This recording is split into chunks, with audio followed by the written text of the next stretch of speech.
I'm going to share with you the science that is so new, it is not yet in the textbooks. It is the science that you and I and our children will use to solve the problems that we're leaving in the world today. It's a very different way of thinking about things. I'm going to tell you, there is a language. There is a language that lives in every human that walks this earth. It's a language of no words. It's a language that was lost to Western traditions 1,700 years ago.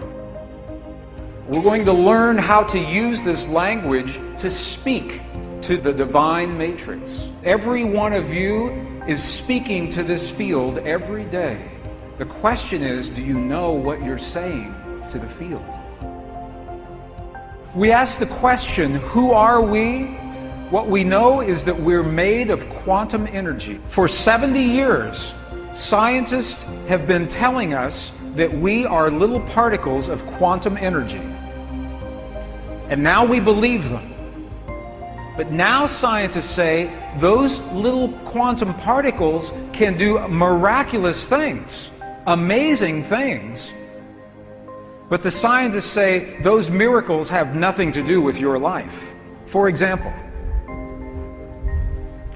quantum particles, we know, can exist as a physical particle, like this. It's a quantum particle. That particle can exist invisible.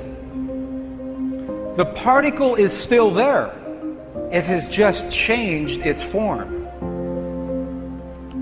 Quantum particles can exist in one place in a moment in time. Quantum particles can exist in two places or many places at the same time, and they are always connected.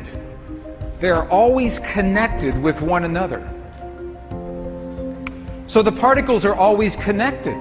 Quantum particles can communicate with themselves in the past and in the future. This is very interesting.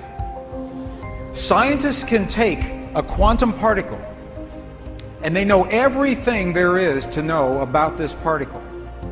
They know its rotation, its plus, its minus, its charge in the present. Now, they can take it into the future, and now this is the past, this is the future. They can change the particle in the present, and it changes the particle in the past, even though the past already happened. So the question is, we're made of those particles. So can we do what these particles can do? We're made of quantum particles. Are they showing us our limits, or are they showing us our possibility, our potential? Can we do everything that those particles can do? The answer is yes. But it's based on what we believe to be true. Not what we think in our minds, what we believe in our hearts. And that is a very subtle, very powerful difference. Not the mind, the heart. Consciousness is what holds these particles together. Consciousness organizes the particles into your body and into this world. Here's what scientists say to us about the way this world works. Scientists are telling us now that in this field, all possibilities already exist in the quantum energy, in the soup of quantum possibility. All possibilities already exist. In the quantum possibilities, you are already healed. Peace has already happened. Joy is already everywhere. All of the greatest suffering, all of the greatest peace already exists in the quantum possibilities. And here's what they say happens with you and me. That with our mind, we reach in to those possibilities. We imagine our healing. We imagine the peace. We imagine our perfect relationship. We imagine the abundance in our lives with our mind. And that's how we lock that possibility into place. And with our heart, we give that possibility life. We breathe life into the image of our mind through the feeling in our heart and make it real in our world. Now, I'm going to share with you the science of how this happens. We have to understand what a belief is. We talk about belief. What is a belief? Belief is the marriage. It is a union of thought and emotion. Thought and emotion. And now we have to define thought and emotion. This is an image from an ancient Sanskrit text. It shows the energy centers of the body, the chakras. They say that thought happens in the upper chakras, right here. This is thought. This is where we imagine the quantum possibility. The emotion happens in the creative center, in the lower chakras. This is emotion. And they say our emotions are only two: love, fear. So when we think a thought in our mind, we fuel that thought. We give our thought life through the love or the fear that we place into the thought. And when we do that, we create a feeling. And now we have a definition for feeling. Feeling is the union, the marriage of emotion and thought. What we think of a possibility and our love or our fear of that thought. What is the one energy center in the body that does not have the circle? What is the one center that we have not talked about here? The heart. Feeling happens in our heart. Feeling doesn't happen in the mind. Feeling doesn't happen in the lower, well, a little bit, but not much in the lower centers. Feeling happens in our heart. Feeling and belief are connected. Feeling and belief. So in our hearts, we have hate, sadness, joy, compassion. These are feelings. These are not emotions. To have hate, sadness, joy, compassion, we must have a thought, and then the love or the fear for that thought that creates these feelings. So now we have a definition of feeling. So our belief translates the quantum possibilities that we imagine into the physical reality of our world. And I want to show you how. I want to show you how that happens. I don't want you just to believe me, to take my word. I want to show you the proof so your mind can see the proof. Belief is what translates those possibilities into the atoms of our world. The quantum possibility exists as waves only. But this world is made of atoms. So I think you're going to like what you're going to see. Do you remember a long time ago, when I was in school, and maybe when you were in school, we were told that the atom looks like this. Looks like a little solar system. Long time ago, remember? And we were taught that the atom is made of things. A thing in the center and things that orbit, things that circulate. Okay? That's not what scientists believe today. Now the atom, they believe, looks like this. It looks like energy. The atom no longer looks like things.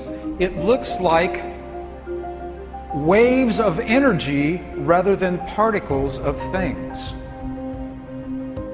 Now this is very important. You're going to see why. I think you will like what you're going to see in just a moment. So the quantum atom is made of waves of energy rather than particles of things. And this is very important. This is very important. If you want to change an atom, you have to change the energy that the atom lives in. If you want to change the stuff, the physical stuff of our world, you must change the energy that stuff exists within. We're going slowly because something big is about to happen here. Einstein said this very well. Einstein actually said the field that connects everything together is what he called the governing agency of the particle. Einstein said the field is what determines how the atom behaves. It's in the field. So the field that we're talking about, the field is made of electrical energy, it's made of magnetic energy, two energies. The field that holds everything together. This is out of a traditional text, a traditional physics text. Look at what this says.